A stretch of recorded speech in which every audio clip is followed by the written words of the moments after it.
Story 1. When garbage becomes compost.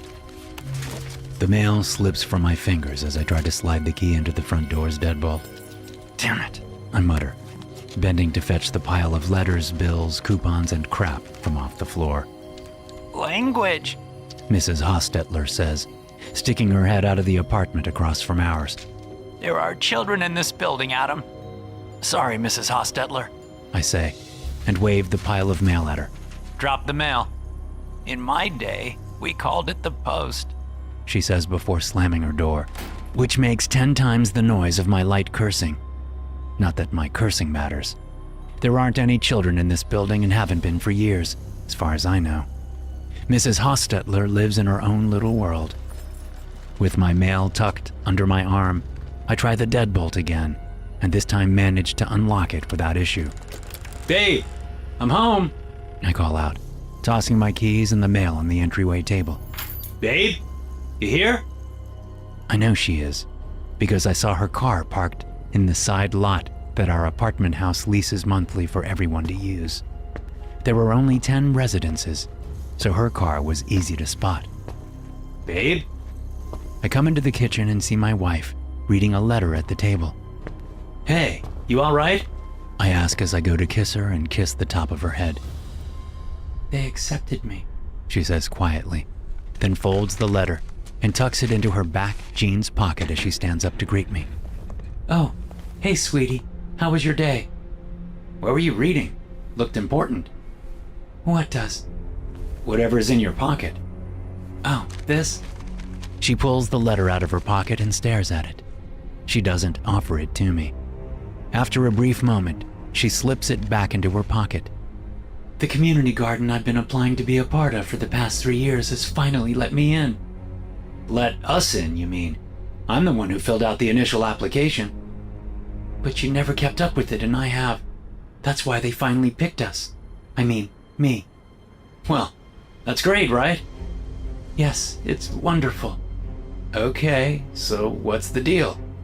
She frowns and shuffles her feet. It costs too much. How much? I hold out my hand. Let me see.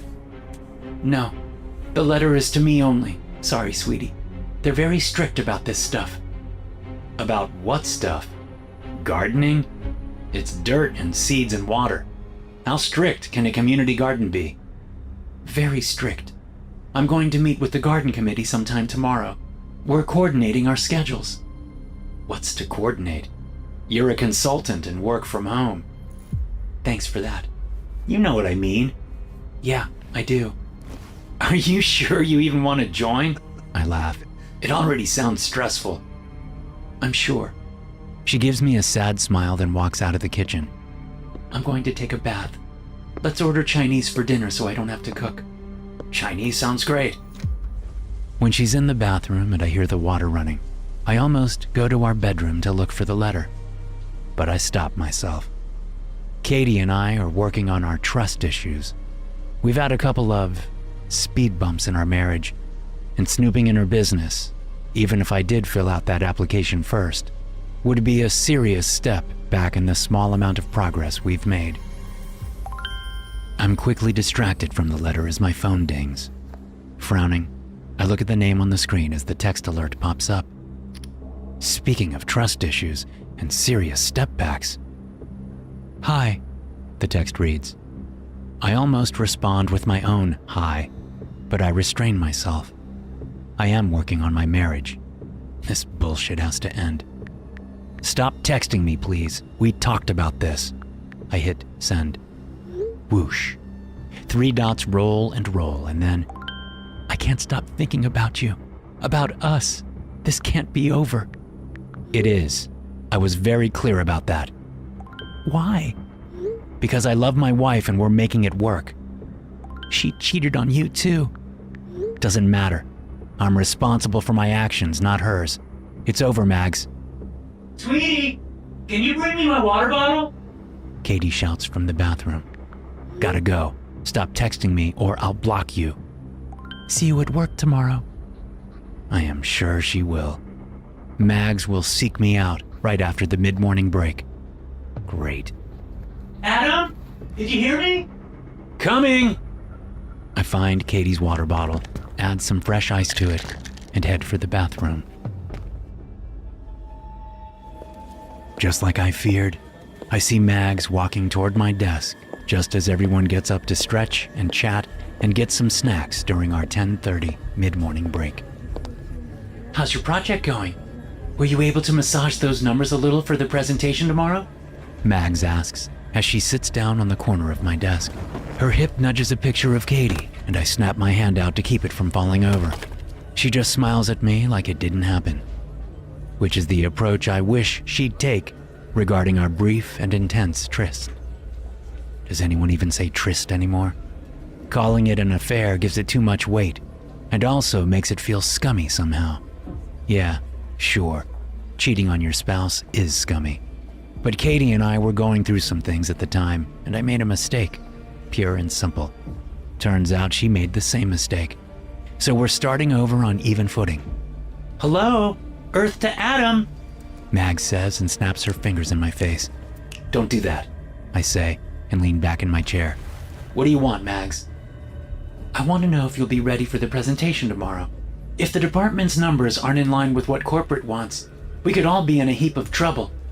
That's why you came over? To ask about the presentation? She shrugs. Sure. What else would I come by for? You have to stop, Mags. You need to detach from me and let us go our separate ways. Detach from you? She scoffs, then scowls at me. Are you fucking calling me a parasite, Adam?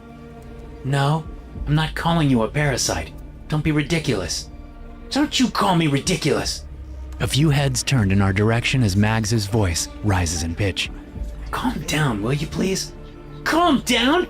Did you just tell me to fucking calm down? You know what I mean. I'm working hard to keep my marriage together, Mags. Please do not ruin this for me. She holds her hands out defensively as she stands up from my desk. No problem, Adam. Definitely don't want to get between you and your ever so faithful wife. She stomps away, then turns. And those numbers better be solid, Adam, or the next conversation we have will be about your severance package. Seriously, Mags? You want this to become an HR thing? It doesn't have to, Adam, if your shit is together tomorrow. She storms off, and several heads watch her go, then turn and look at me. I glance away quickly and busy myself with the spreadsheet open on my monitor. After a few seconds, everyone goes back to their business and leaves me alone. I let out the breath I've been holding and try to focus on work. Hey, how did your meeting go with the community garden committee? I ask Katie as I walk into the kitchen after work. It was interesting, she says as she stirs something in a big pot on the stove. From the smell, it's her famous red sauce. Lots of garlic, fresh tomatoes, fresh basil. Delicious. I can only imagine what it'll taste like using produce picked straight from a garden and not bought at a grocery store. Oh? Interesting how? I slide up to her and kiss her cheek. Then I go to the fridge and grab a beer. They don't make you wear uniforms or anything weird like that, do they? They might. Really? She shrugs. I frown. Katie, what's up? She sighs, sets the spoon aside, and turns to face me. How's Mags? I nearly choke on the sip of beer I'm taking, but manage to swallow it down. Mags? Why are you bringing her up? We're past all that. Are we? If we are, then tell me how she is. Why? Because I'm asking you to, Adam. I take a long drink of beer, belch quietly and say, she's being a bitch. That's how she is. So you're talking to her? Of course I'm talking to her. We still work together. You said she'd leave you alone. I said I'd leave her alone and just put my head down and do my work. I can't control what she does. And she's being a bitch? Yes, she's bugging me at work. She even threatened to have me fired if my presentation tomorrow on the department budget isn't perfect. Well, is it? Is it what? Perfect? I guess. It's a budget, so it's never really perfect. But I got the numbers as close as possible to what we need to show. So maybe you could be fired. What? No way. If Mags even tries to make a move against me, I'll alert HR and explain why she's coming after me. You'll probably still get fired. Why? She's the one harassing me. But you didn't report the relationship to HR like you were required to do. For fucking good reason. Her eyebrows lift at my raised voice. Sorry, I say and set my beer down on the counter. I go to her and take her hands in mine. Mags was a huge mistake I made. Just like what's-his-name was a huge mistake you made. But all of that is behind us now, right? Yes, sure. She pulls her hands from mine and turns back to the stove. Sauce will be ready soon. I'll boil the pasta and put the garlic bread in. Dinner will be ready in 30 or 40 minutes. Katie, come on. Don't shut down on me. Have you been texting with each other? She knows something, I can tell. Why? Has she reached out to you? Answer the question. Texting with each other? No. But she keeps trying to text me, and I keep telling her to stop. Block her. What? I can't. Like I keep saying, we still work together. Block her, Adam. Jesus, Katie, come on. You have to be. Fucking block her! She slams the stirring spoon down, and sauce explodes up into the air, splattering the wall behind the stove. Yeah, I'm not doing shit if you're gonna act fucking nuts, I say, and grab another beer out of the fridge. I'll be in the den until dinner. Fuck you and fuck dinner, Katie says, storming out of the kitchen. Before I can say anything, I hear her pick up her keys, then open the front door. The door slams, leaving me alone in the thick silence of our apartment. I turn the sauce off and head for the den. There's a strange man sitting at my kitchen table when I get home from work. Hello? I say. You must be Adam, the man responds. He's older, possibly in his early 60s, but he's fit, extremely fit. And his tan says he works outdoors. A lot. I'm Adam, and you are? Corky. I'm sorry, did you say Corky? Yes, Corky. I'm the master gardener. I frown for a moment, then it clicks. Oh, right. The community garden. I extend my hand. Good to meet you, Corky. Sorry for not connecting all the dots sooner. The man stares at my hand until it becomes so uncomfortable that I take it back and tuck it into my jeans pocket like I'm ashamed I even offered it. You have wronged your wife, Corky says. Excuse me? You have wronged your wife. Yeah, I heard what you said the first time. Care to explain why you're saying it? You know what you have done. She knows what you have done. He stands up and gets close to me. Cringy close. You, Adam, are garbage. He smiles, and it is a cold, harsh thing that spreads across his face. But we can make compost out of garbage. I place my hand on his chest and give him a gentle push away from me. I'm not sure why you are here, but you are welcome to leave, I say. Now. Sorry. Too much tea, my bladder couldn't take it, Katie says, laughing as she walks into the kitchen. Now, where were we? She sees the scene and freezes. What's going on? I don't know, Katie. You tell me, I say. I come home from work and your friend, the master gardener here, decides to call me garbage. And what can we make out of garbage, Katie? Corky says without looking away from me. Corky, I said I still have to think about it, Katie responds. Maybe we should talk again tomorrow? Tomorrow is the new moon. Your choice must be made by then. That's too soon. Tomorrow is the new moon, Katie. If you cannot fulfill your obligation, then your spot will be awarded to someone who can. What the fuck is this guy talking about, Katie? I snap. And why is he still standing in my kitchen?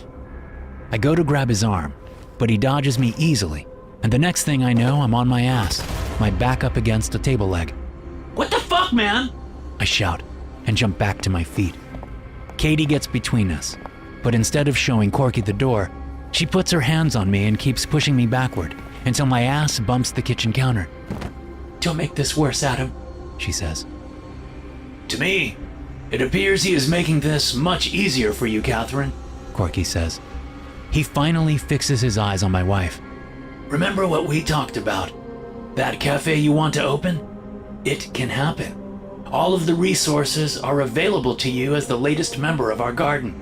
All you have to do is decide. Decide what? I shout. Who in the fuck are you, old man? Get the fuck out of my apartment. I expect an answer by midnight, Catherine. Not a minute later. You may call me at home. You have my number. She isn't calling you for fucking shit, asshole. I yell as Corky turns and leaves the kitchen. That's right! Get the fuck out!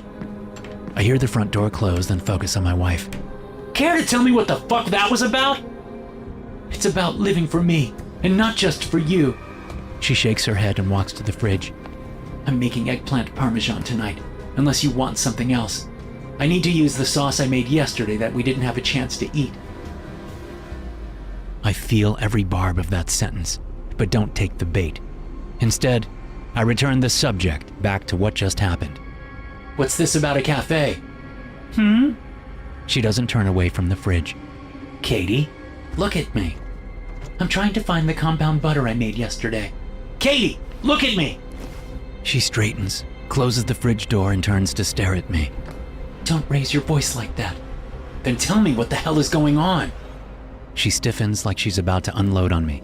Instead, she relaxes, but she doesn't smile. The look on her face is a mix of sadness and resignation. I'm joining the community garden. Okay, great. But can we afford it now? You said the price was high. I can afford it now, yes. What does that mean? She shrugs. I rub my face. I'm so tired of all of this. It's moments like this where I think I want it all to be over. Okay, so talk to me about this cafe idea. Since when have you wanted to open a restaurant? Since we met. I've talked about it for years. Yeah, but I thought that was just a whim. Like how I said I wanted to write a novel someday. And you could have done that at any time, Adam. Nothing was stopping you. Not the point. What is then, Adam?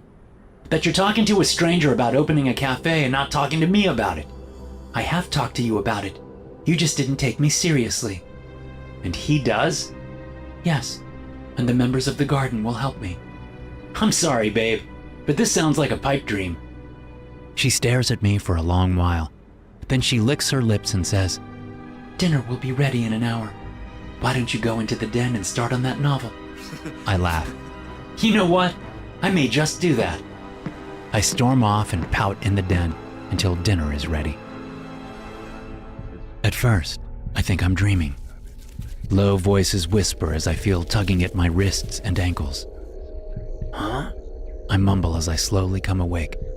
What's this? Make sure the knots are tight, a woman says from the darkness that fills my bedroom. I try to sit up but realize that there is rope tying my wrists and ankles to the bedposts, leaving me spread eagle on the sheets. Katie! I shout. She's on the phone and will be right back, the same woman says. I look about, panicked, and see shapes. People shapes. People dressed in long robes shapes. Who the fuck are you people? What are you doing in my apartment? We were invited, the woman says. She's one of the robed shapes, but I can't tell which one. Katie! My wife walks into the bedroom, her phone to her ear. Katie, thank God! Help me! She holds up a finger, like I'm just some silly interruption. Yes, Corky, I do believe I am ready for the next phase of my life, she says into the phone. Oh, I am truly grateful. Thank you so much. She hangs up. Katie! Fucking help me! Call the police! I don't think so, Adam. What?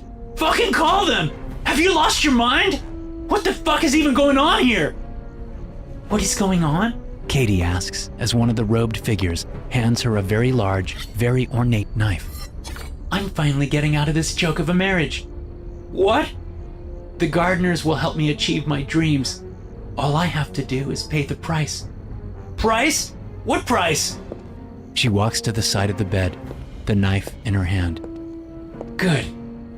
Cut the rope, I say, writhing against my bonds. Hurry! No, Adam. This knife isn't for cutting rope.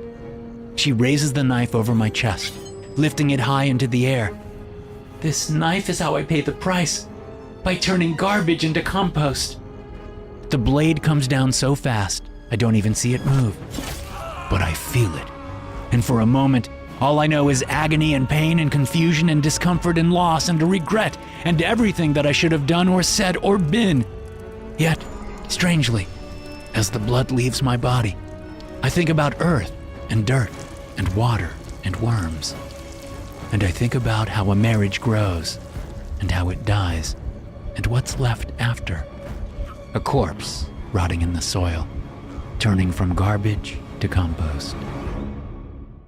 Hey you, it's time to give your taste buds a break and stop drinking that stale store-bought coffee, roasted months ago and tasting like coffee flavored regret. Introducing No Sleep Coffee, specialty grade beans roasted to order and delivered just days later, terrifyingly fresh. Don't punish yourself with stale store-bought coffee. Go to nosleepcoffee.com and grab a bag of fresh No Sleep Coffee today. Use promo code NOSLEEP20 for 20% off at checkout. That's nosleepcoffee.com, promo code NOSLEEP20.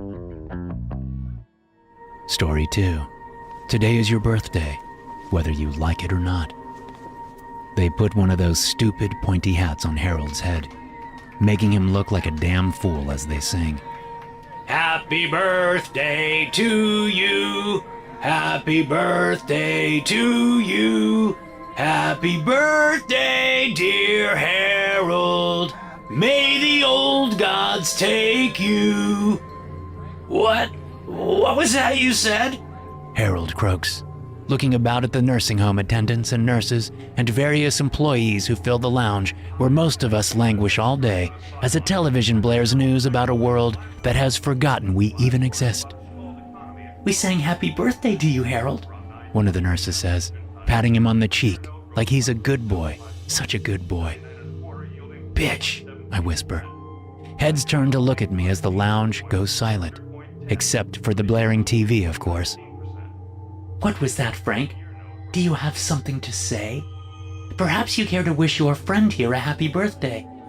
Director Amanda looms over me, her large hips pressing close to my shoulder as I sit helpless in my wheelchair, unable to wheel myself away from her lavender-infused presence without her grabbing the handles and pulling me right back. Frank, she asks, all sweetness and bullshit, bending down and blocking my view, so she's all that I can see. Do you have something to say? I stare at her. She returns my stare. We do this a lot.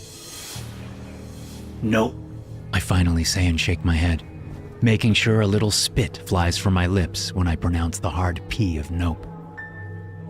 Director Amanda watches me closely, then stands upright and places her hands on those wide hips, a nasty smile on her face.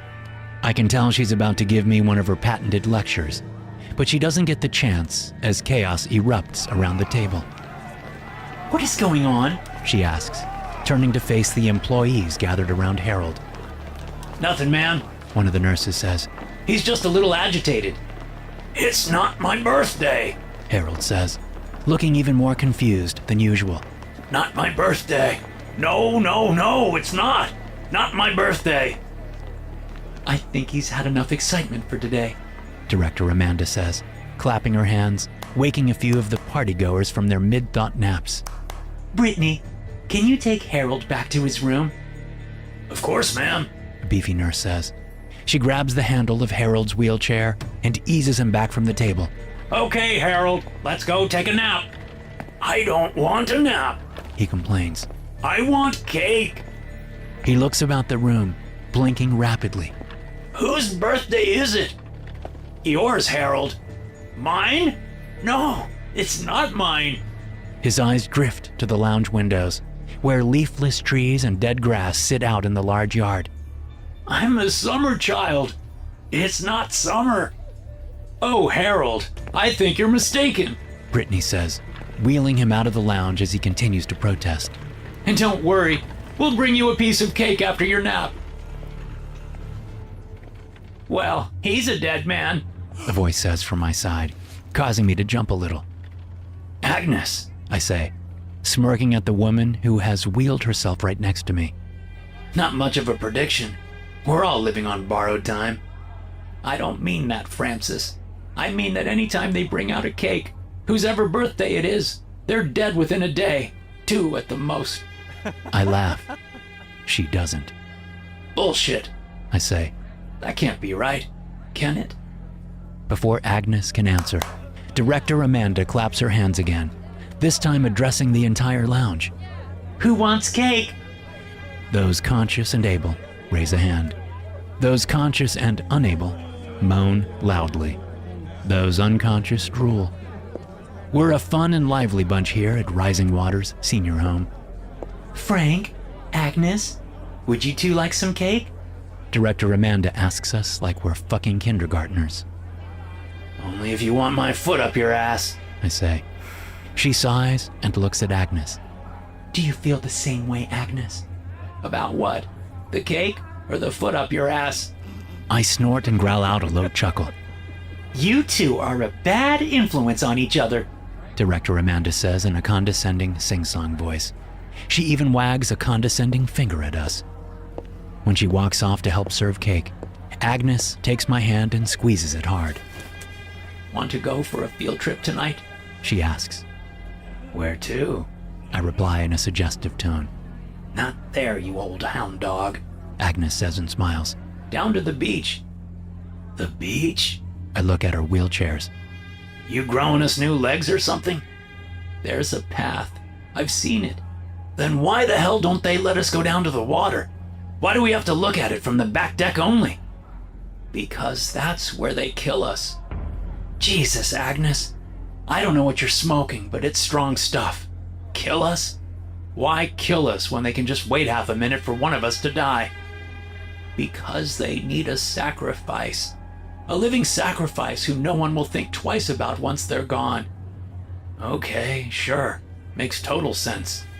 She squeezes my hand until I gasp in pain. What the hell, Agnes? You know my arthritis is killing me.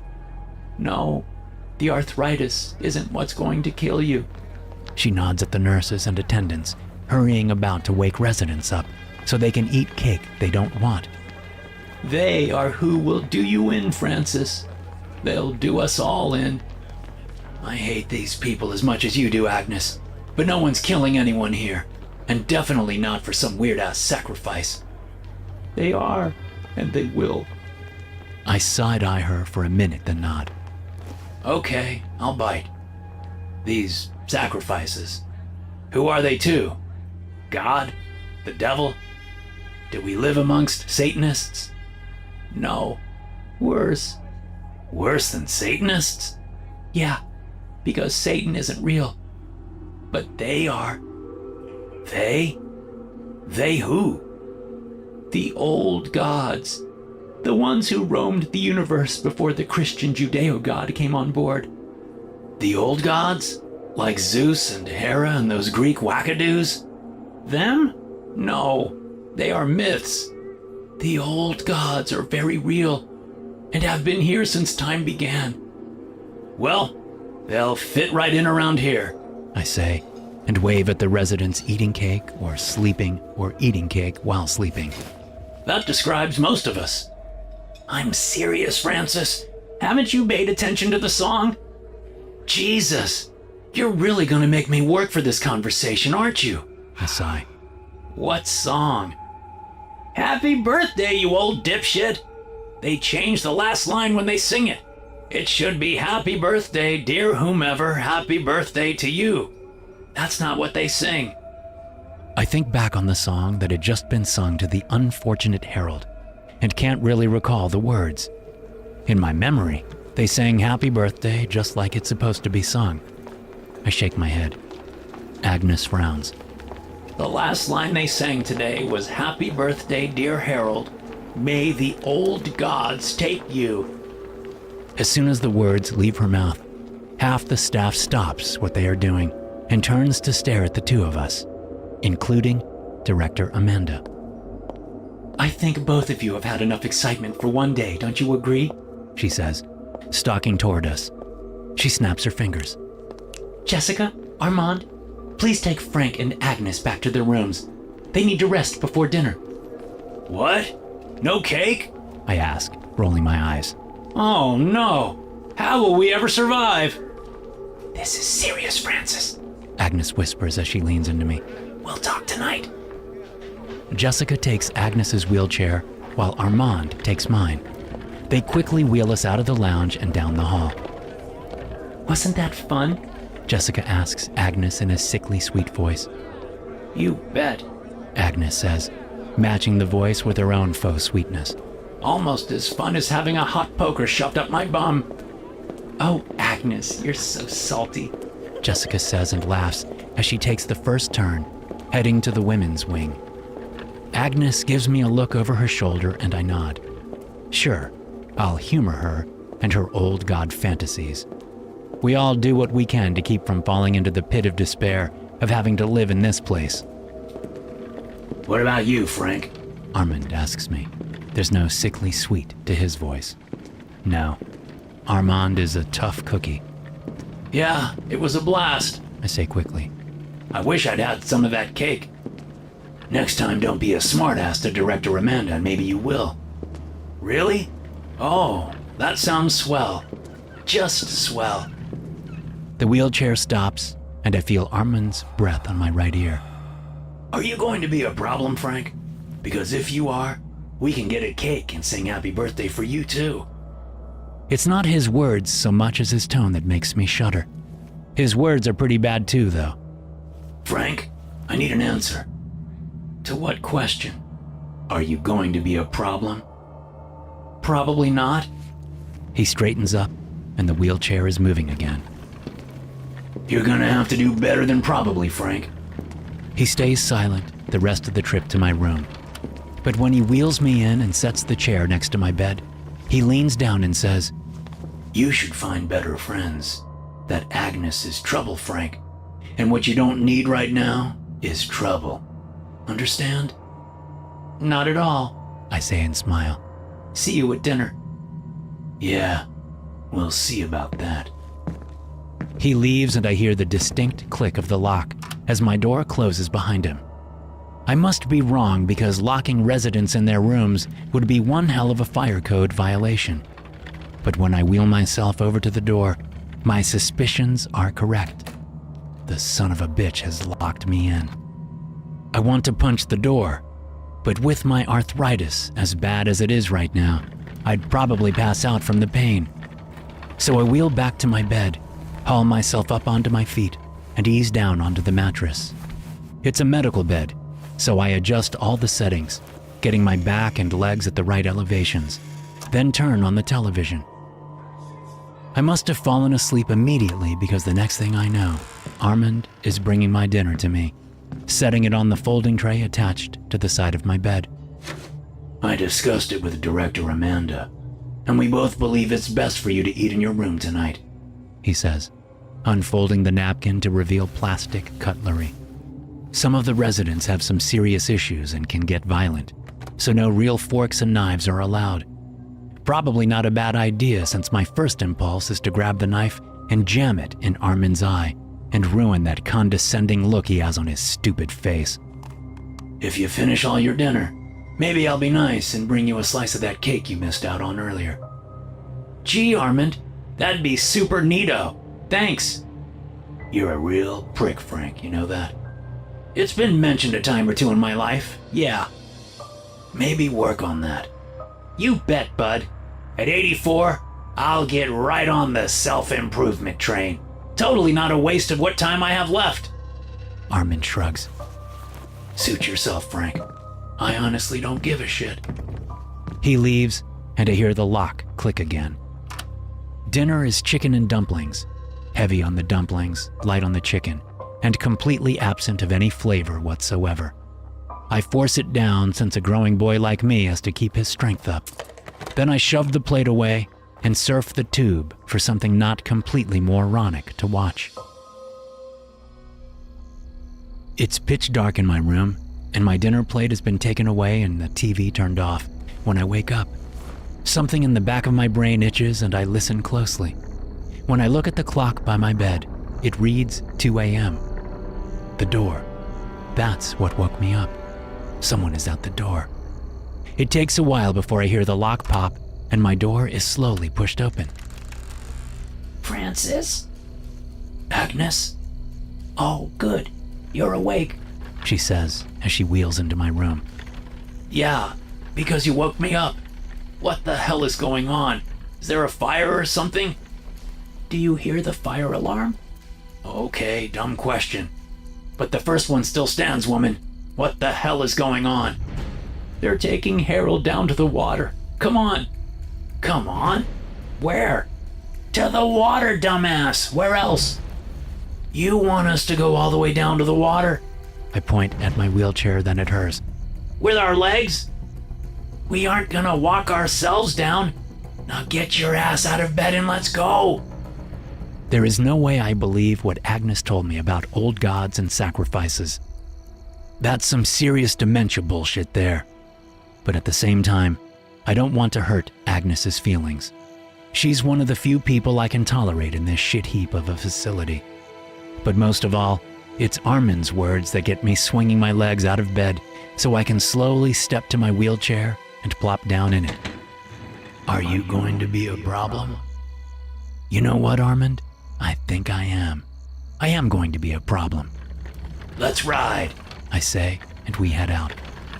20 minutes later, with both of us sweating profusely in the autumn night air, we make it down the paved trail I didn't even know existed and sit, staring at the beach. That's weird, I whisper, not quite comprehending what I'm seeing. Are they naked? Or are my eyes blurry?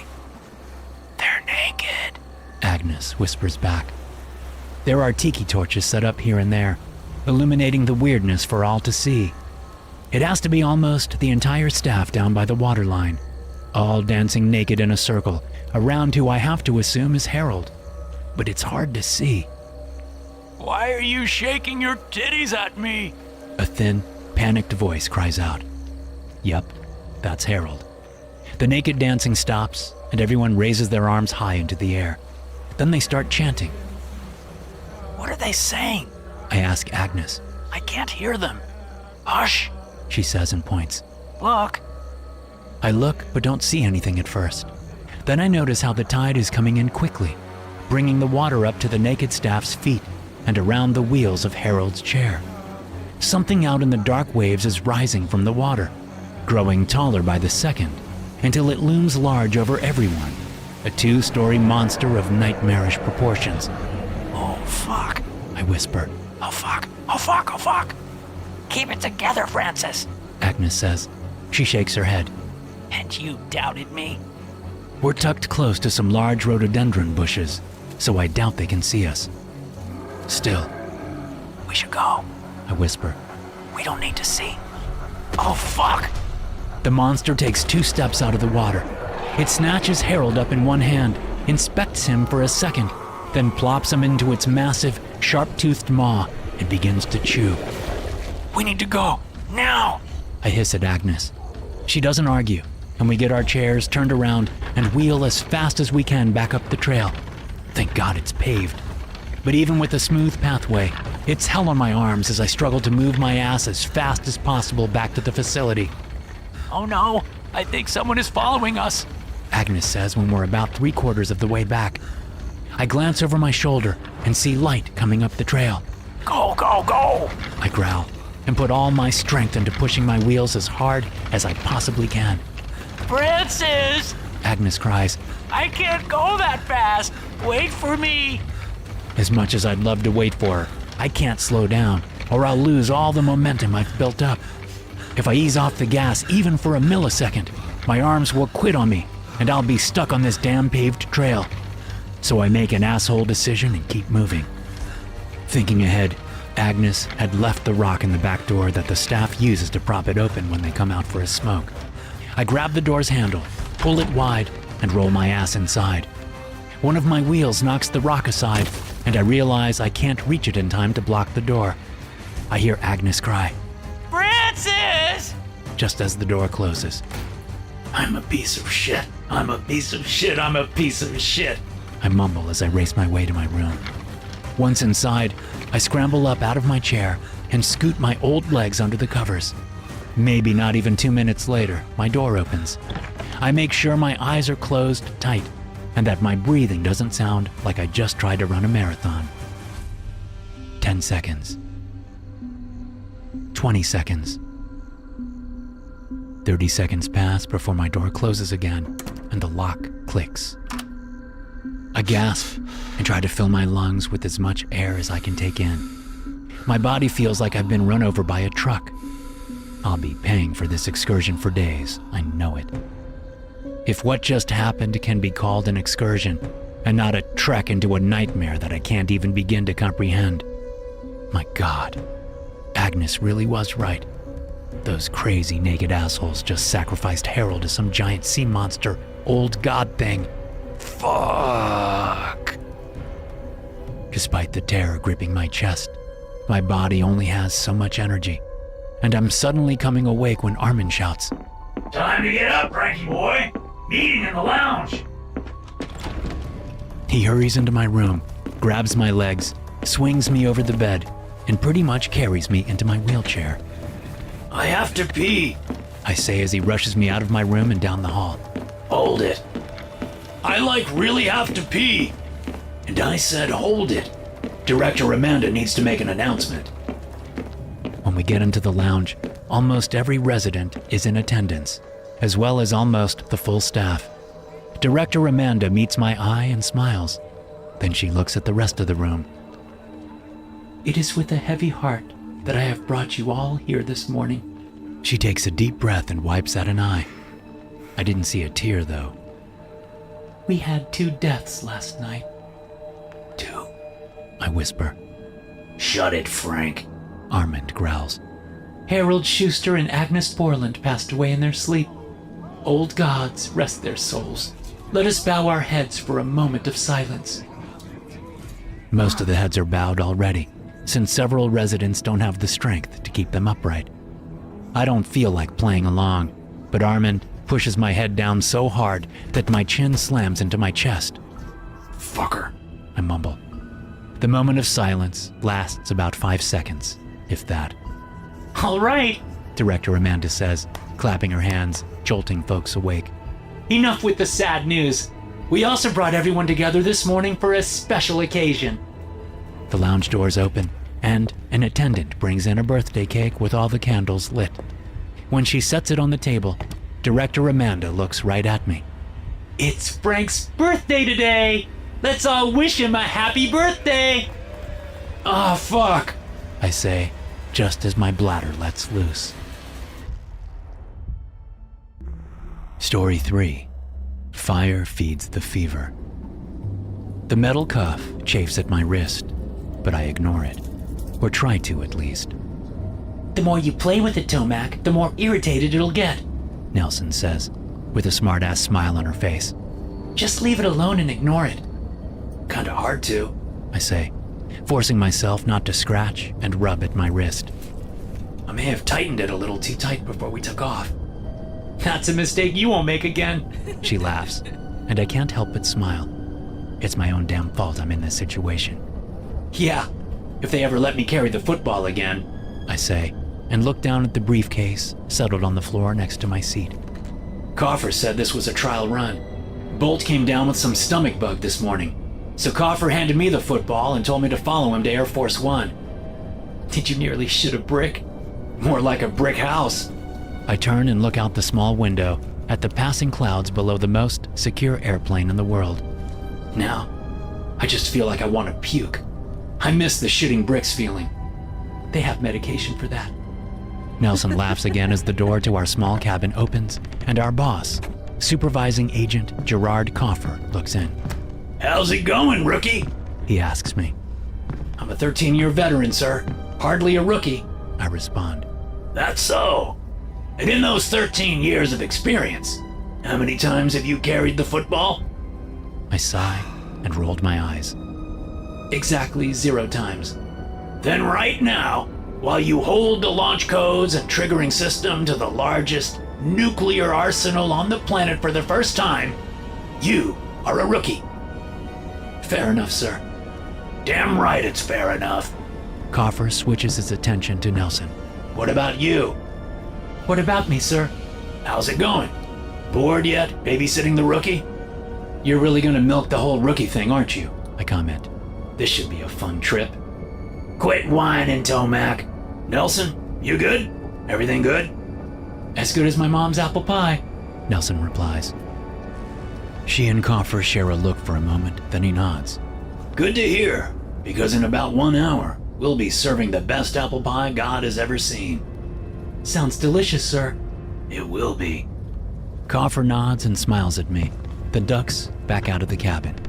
I give Nelson a quizzical look. Are you too screwy? I ask. Nelson jerks back in her seat and stares hard. What? Why in the hell would you ask that? Because of all that apple pie shit, that sounded like code to me. And your first thought was that it was code for sex? Well, yeah. What's wrong with you? Oh, come on. There's that old movie called, American Pie. You know the one where the teenager fucks an apple pie?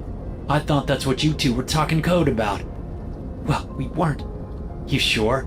Because you were definitely talking in code about something. There was no code, Tomac. I made an apple pie comment, and Coffer went with the metaphor. Have you never riffed with someone before? Oh, I've riffed. I've riffed a lot. That wasn't riffing. That was definite and deliberate. Nelson shrugs. I don't know what to tell you, Tomac. She settles in her seat and grins. How's the wrist? God damn it, Nelson. I'd just forgotten about it. Now it feels like it's itching 10 times worse. It's going to drive me crazy the rest of the flight. Don't worry. The flight will be over in an hour. Then you won't have to worry about irritated wrists or much of anything anymore. What does that mean? Huh? Not worry about much of anything. What did you mean by that? A thought hits me, and my eyes widen as I sit forward. Jesus, Nelson. Am I getting fired? Fired? No. I mean, not that I've heard. Reassigned? Dear God. Please tell me Coffer isn't assigning me to one of POTUS's kids' details. I do not need to be babysitting a spoiled brat for the rest of my career. You do know there are listening devices everywhere, right? My eyes go wider. Nelson chuckles. I'm fucking with you. All recording devices have been turned off for this flight. There's no record of your disrespect toward POTUS's children. She sighs and shakes her head. Anyway, POTUS's family is safely stowed away in Mount Weather West. I'm sorry, where? Did you say Mount Weather West? That's not a thing, Nelson. Sure it is. Where do you think we were going? Colorado? Aren't you talking about NORAD? If I was talking about NORAD, I would have said NORAD. No, Tomac. We're heading to Montana and Mount Weather West. Virginia would have been too close to home. A sharp pain stabs me behind my eyes. You okay? She asks. I'm fine. Might be getting a migraine. Headache and itchy wrist? You're a mess, Tomac. No thanks to you. Come on, Nelson. Tell me what you and Coffer were coding about. Not now. You'll find out in about an hour. We're the same rank and security level. How are you privy to something I'm not? I shake the chain connecting my wrist to the briefcase on the floor. I hold the football, which makes me a pretty important guy. A heads up would be nice. It would also be in the interest of national security. Oh? And how do you figure that? Because if the itching doesn't drive me mad, your cryptic bullshit will. And keeping the guy in charge of the football from going bonkers is always in the best interest when it comes to national security. You just keep telling yourself that, Tomac. In the meantime, I'm going to catch a few winks. Try not to scratch too loud, will ya? Kiss my ass. Does that itch too? God, Nelson, you are relentless. It's why they pay me the big bucks, and why I'm here watching you. Ah, come on. Now what the hell does that mean? It means what it means. Nelson closes her eyes and wriggles deeper into her seat. Wake me if anything happens. If Coffer sees you sleeping, he'll be pissed. I doubt that. She lets out a deep breath and relaxes. I try to do the same. But between the wrist and the growing headache, relaxing isn't in the cards for me. I stare out the window and watch the clouds for a moment. That one looks like a lemon meringue pie. So does that one. And that one. Shit, from up above, all clouds look like lemon meringue pies. Then I see a shadow in one of the pies and sit up straight, my whole body alert. The wing of Air Force One slices through the top of a large cloud bank, and for a second or two, I think it's the wing's shadow that I saw. But then I see it again and realize that there is definitely something in the clouds. Something following us. Nelson! Hey, Nelson! Wake up! I'm not asleep, Tomac. I literally just closed my eyes like 3 minutes ago.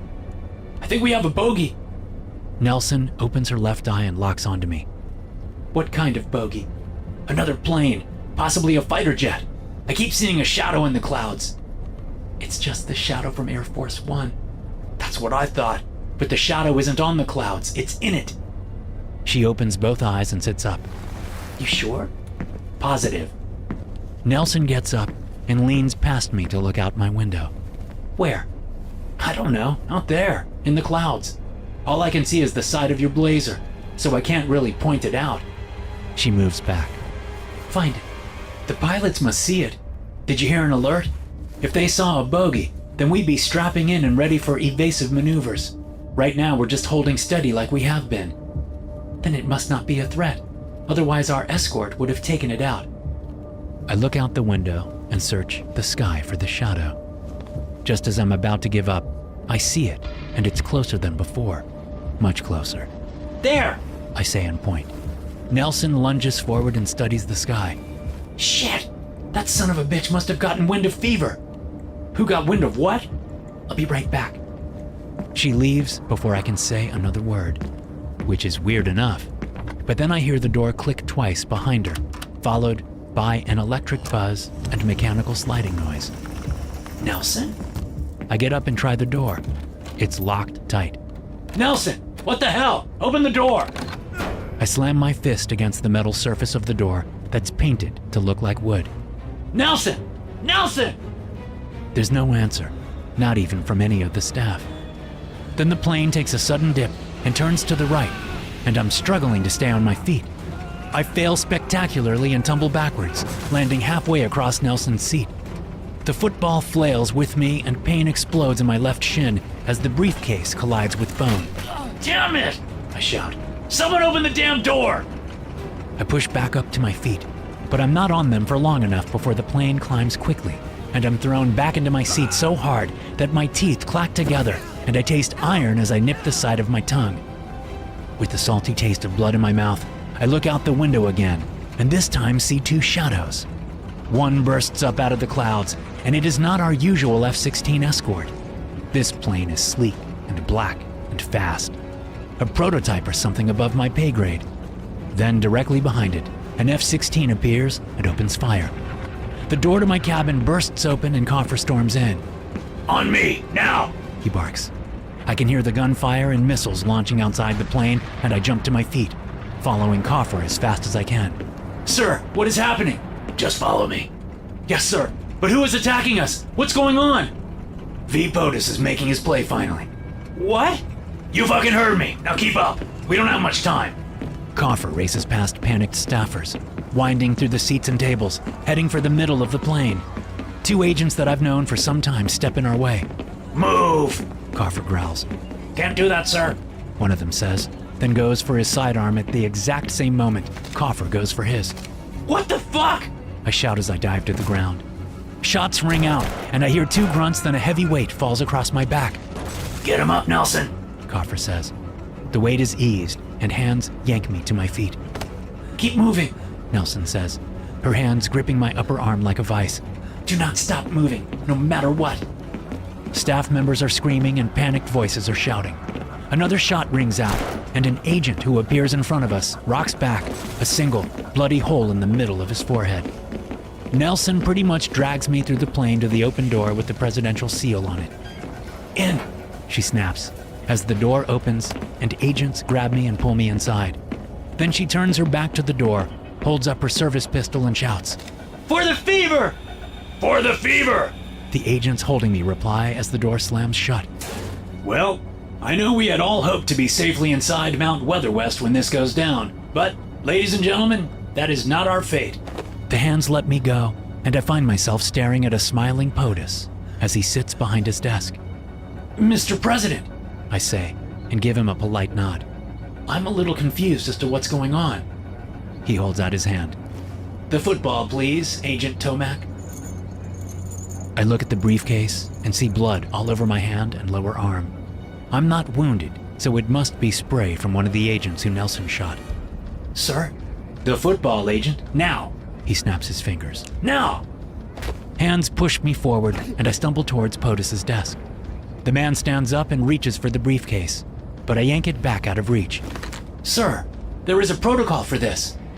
Pain explodes in the back of my head, and I'm down on my knees before I can blink. I feel warm blood trickle onto the back of my neck. Unfortunately, we are past all protocols. Sir, I don't understand. My hand is grabbed by the wrist and pulled up onto the desk. More hands grab my shoulders and arm, pinning me in place. What the hell is going on? I shout, just as an agent produces a K-bar knife. Holy shit! What the fuck are you doing?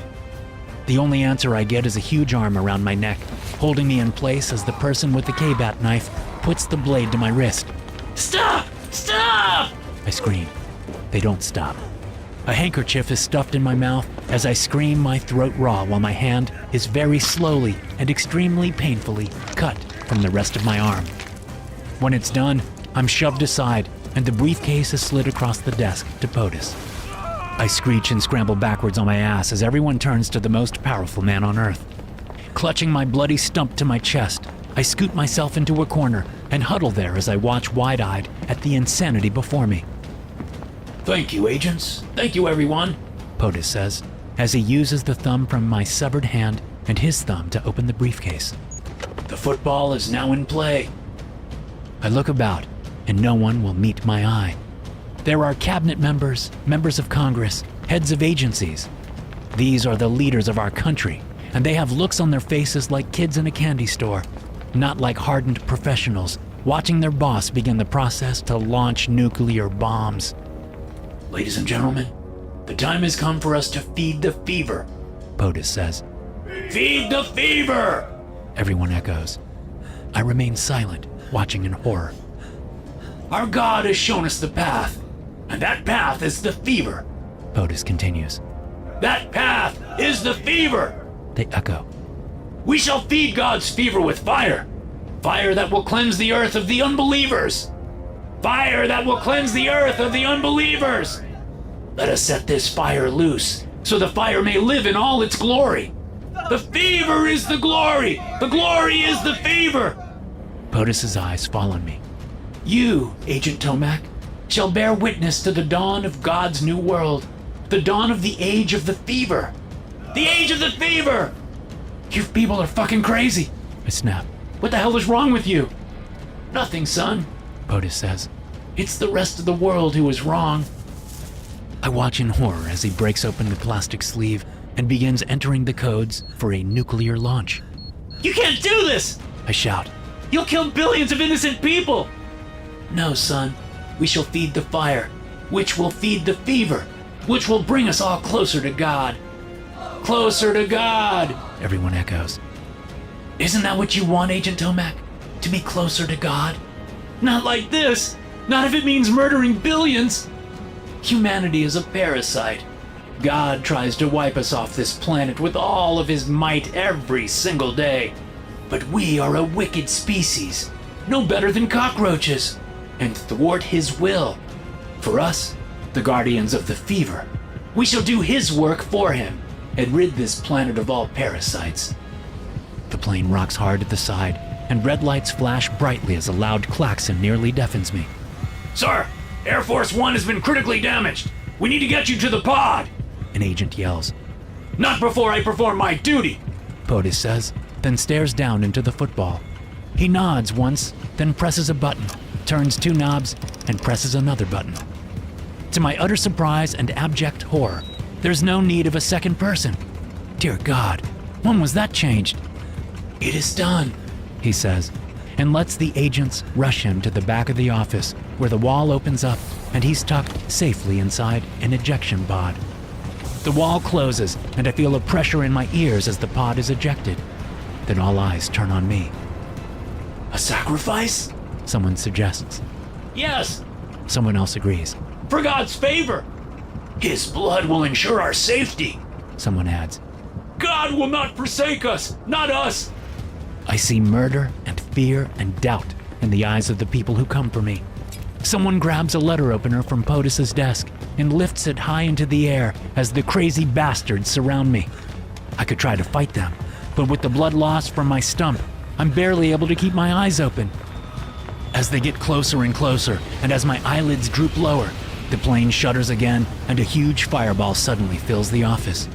Looks like they get to feed the fever too. We all do. To hear more stories like this, be sure to hit subscribe and turn notifications on. I'll see you in the next one.